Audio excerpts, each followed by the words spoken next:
آیا شریک و هم اتاقیتان در هنگام خواب خروپوف می کند؟ شده به خاطر خروپوفتان هم اتاقیتان و یا همسرتان کل شب بیدار مانده باشد؟ دلایل خروپوف در هنگام خواب چیست و چگونه می توان از آن جلوگیری کرد؟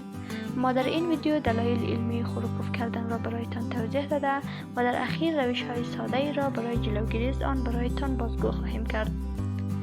در حالی که خروپوف کردن به نظرتان شاید یک عادت عادی و غیر خطرناک به نظر برسد، اما این عادت می تواند نشان دهنده بعضی مشکلات جدی دیگر باشد. جدا از آن، این عادت می تواند بسیار آزاردهنده برای کسانی که با شما در یک اتاق می خوابند باشد. خروپوف کردن دلایل مختلف دارد که از جمله بیشتر معمول آن ساختمان یا آناتومی دهان و خالیگاه گلو، مصرف الکل، آلرژی داشتن، سرما و وزن زیاد می باشد. زمانی که شما از یک خواب سبک آهسته آهسته به طرف یک خواب سنگین می روید، عضلاتی که در سقف کامتان قرار دارد و به نام سافت پلاتیت می گردد و همچنان زبان و گلویتان آهسته آهسته آرام می گیرد. ولی در این موضوع پارچه ای از لگکی که در قسمت حلقوم قرار دارد یک کمی زیاده روی کرده و تا آن حد پیش می رود که مجرای تنفسی تنگتر گردیده و باعث خروپوف می گردد. بر علاوه دلایل ذهنی می تواند در خروپوف کردن نقش داشته باشد. 1. ساختمان و یا آناتومی دهانتان. داشتن یک کام نرم و ضخیم می تواند مجرای تنفسی را در هنگام خواب ببندد و باعث خروپوف کردن گردد. بخصوص کسانی که دارای وزن زیادند، احتمال دارد دارای یک پارچه ای از لگک اضافی در قسمت کام باشد که این باعث بندش مجرای تنفسی گردیده و باعث خروپوف می گردد. به این ترتیب، جدا از مزاحمت بیش از حد برای هم اتاقیتان، خروپوف کردن باعث مشکلات زیاد دیگر نیز می گردد و غیره. پس چگونه از خروپوف کردن جلوگیری نماییم؟ ما در اینجا 5 روش علمی و ساده را برایتان پیشنهاد میکنیم. 1. خوابیدن به پهلوی دیگر.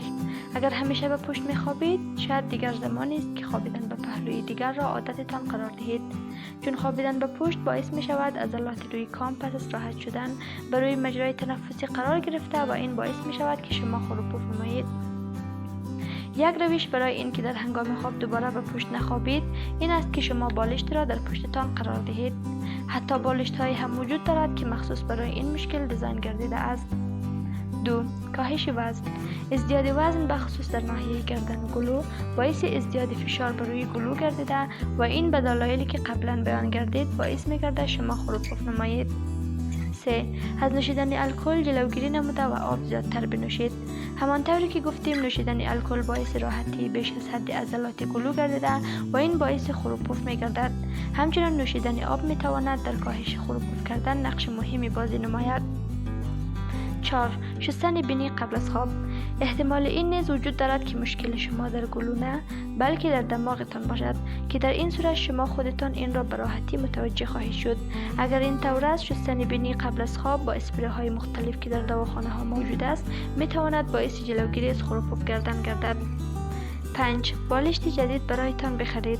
این شاید به نظرتان عجیب باشد، ولی اگر بالشتتان کهنه و فرسوده است، با وجودی که شما بار بار آن را شسته باشید، می تواند باکتریاهایی داشته باشد که شما با آنها حساسیت دارید و باعث می گردد که شما خروپوف نمایید.